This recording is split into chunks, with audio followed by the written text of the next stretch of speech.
Bismillahirrahmanirrahim. Assalamualaikum warahmatullahi wabarakatuh. Apa kabar anakku yang saleh dan salihah? Semoga kalian dalam keadaan sehat walafiat. Amin ya rabbal alamin. Nah, sebelum kita memulai pelajaran, yuk kita berdoa terlebih dahulu. Semua tangannya diangkat ya. Bismillahirrahmanirrahim. Rabbi zidni ilman warzuqni fahman. Amin ya rabbal alamin. Nah, hari ini kita akan belajar materi fikih, yaitu makanan halal dan haram dikonsumsi. Adapun tujuan pembelajaran kita yang pertama adalah siswa dapat menerima nilai-nilai positif dari ketentuan makanan halal dan haram. Yang kedua, siswa dapat menjalankan sikap hati-hati dan hidup sehat dengan mengkonsumsi makanan halal dan menghindari makanan yang haram. Yang ketiga, siswa dapat menganalisis ketentuan makanan halal dan haram dikonsumsi. Dan yang keempat, siswa dapat mengomunikasikan hasil analisis jenis makanan halal dan haram. Makanan halal. Arti makanan halal adalah makanan yang boleh dimakan oleh umat Islam. Makanan yang halal sudah ditentukan dalam Al-Quran, Surat Al-Maidah ayat 4 dan 88. Ketentuan tersebut diantaranya, yang pertama, makanan halal itu adalah baik untuk jasmani, rohani, dan akal. Yang kedua, makanan halal itu harus diperoleh dengan cara yang halal. Jika tidak, maka hukumnya berubah menjadi haram. Selanjutnya, macam-macam makanan yang halal. Yang pertama, makanan halal dari darat. Ya, itu diantaranya hewan ternak yang disembelih dengan menyebut nama Allah seperti kambing, sapi, kerbau, ayam, unta, dan sebagainya. Dan yang kedua, tumbuh-tumbuhan, yaitu sayur mayur dan buah-buahan. Dan yang kedua yaitu makanan halal dari air. Jadi semua makanan yang berasal dari air hukumnya halal. Sebagaimana firman Allah yang berbunyi, A'udzubillahi minasyaitonirrajim. Bismillahirrahmanirrahim. Uhilla lakum saydul bahri wa ta'amuhu mata'an lakum walissayyarah. Yang artinya, dihalalkan bagimu hewan buruan laut dan makanan yang berasal dari laut sebagai makanan yang lezat bagimu dan bagi orang-orang yang dalam perjalanan. Al-Quran Surat Al-Maidah ayat 96. Adapun jenis makanan yang halal, yang pertama, semua makanan yang baik dan tidak kotor. Kedua, semua makanan yang tidak diharamkan oleh Allah dan Rasul-Nya. Dan yang ketiga, semua makanan yang tidak memberikan mudarat atau berbahaya bagi kesehatan jasmani, merusak akal, moral, dan akidah. Dan yang keempat, hewan yang hidup di air, baik air tawar, air laut, air asin, maupun air payau, antara air laut dan air tawar. Selanjutnya adalah makanan haram. Nah, haram artinya dilarang atau tidak boleh dilakukan. Jadi makanan haram adalah segala jenis makanan yang dilarang dimakan atau dikonsumsi oleh umat Islam. Setiap makanan yang dilarang Allah dan Rasul-Nya pasti ada mudaratnya atau keburukannya. Jika kita masih melanggar perintah Allah itu, maka kita akan berdosa. Namun dalam kondisi darurat, makanan yang haram itu boleh dimakan, tetapi secukupnya ya, tidak boleh sampai kenyang. Misalnya, itu demi kelangsungan hidup agar tidak terjadi kematian.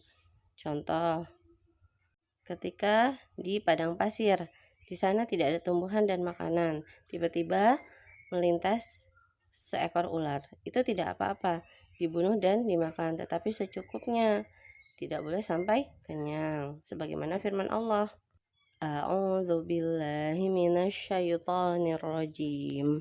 Bismillahirrahmanirrahim.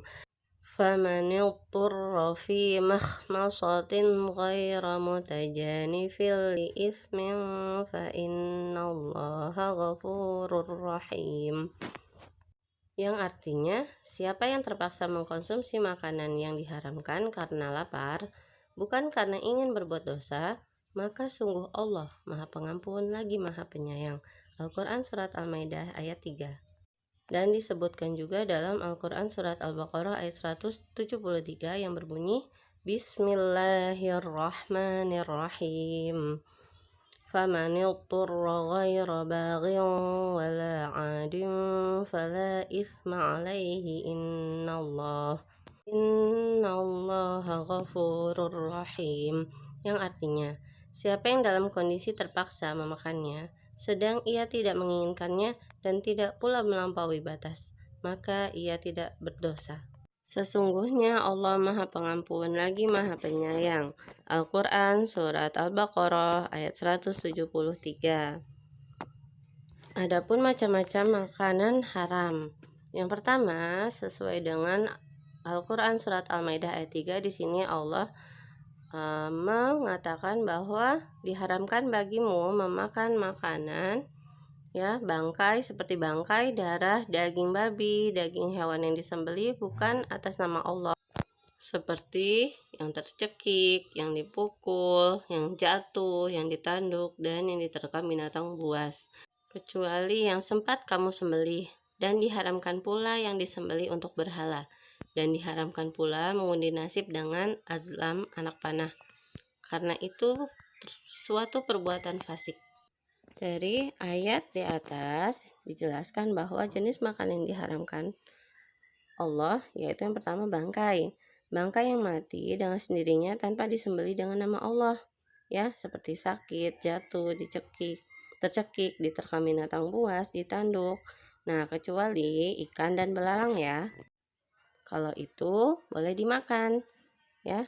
Yang kedua, darah.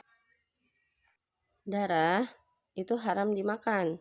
Darah yang dibekukan juga begitu haram dimakan, kecuali hati dan linfa. Nah, itu baru halal dimakan. Dan yang ketiga, daging babi. Daging babi atau lahmul khinzir. Semua yang ada pada hewan tersebut itu haram dimakan, ya. Lanjut, yang keempat, daging hewan yang disembelih atas nama selain Allah itu juga haram dimakan. Seperti hewan itu disembelih untuk sesajen, untuk pohon atau untuk ritual, dipersembahkan di laut kidul, itu haram dimakan ya. Selanjutnya, semua makanan yang kotor dan menjijikkan itu juga haram dimakan. Contohnya kecoa, belatung, cacing. Itu kalau kita jijik itu haram dimakan. Dan memang itu adalah binatang yang kotor dan menjijikkan ya. Selanjutnya, bagian hewan tubuh yang dipotong dari hewan yang masih hidup. Nah, hewan yang bagian tubuhnya dipotong sedangkan dia masih hidup itu termasuk dalam kategori bangkai dan itu haram dimakan. Yang keempat, semua jenis makanan yang dapat mendatangkan mudarat atau bahaya, keburukan, itu mendatangkan bahaya bagi jiwa, raga, akal, moral, dan akidah, bahkan bisa mengakibatkan kematian. Contohnya seperti apa? Narkoba, seperti ganja, heroin, sabu-sabu. Nah, itu bisa merusak jiwa, raga, akal, moral, dan akidah, dan itu lama-kelamaan bisa mengakibatkan kematian. Yang terakhir, makanan yang didapat dengan cara yang tidak halal, seperti hasil curian, tipuan, rampasan, korupsi, dan riba, itu haram dimakan. Selanjutnya, sikap muslim terhadap makanan dan minuman. Nah, adapun sikap seorang muslim atau adabnya, yang pertama, sebelum makan dan sesudah makan sebaiknya kita membaca doa. Yang kedua, makan ketika lapar dan berhenti sebelum kenyang. Yang ketiga, makan dan minum itu harus bersih, sehat, dan mengandung gizi serta halal. Yang keempat, dalam mencari makanan dan minuman harus dengan cara yang halal, ya. Selanjutnya, yang terakhir, hindari makanan yang haram dan makruh. Nah, contoh makanan yang makruh seperti apa? Seperti petai dan jengkol. Nah, demikian penjelasan dari Umi tentang makanan yang halal dan haram. Semoga kalian dapat mengerti dan dapat menghindari makanan haram dan kita memakan makanan yang halal dan baik saja ya. Demikian yang dapat Umi sampaikan. Umi ucapkan terima kasih atas perhatiannya. Kami akhiri, wassalamualaikum warahmatullahi wabarakatuh.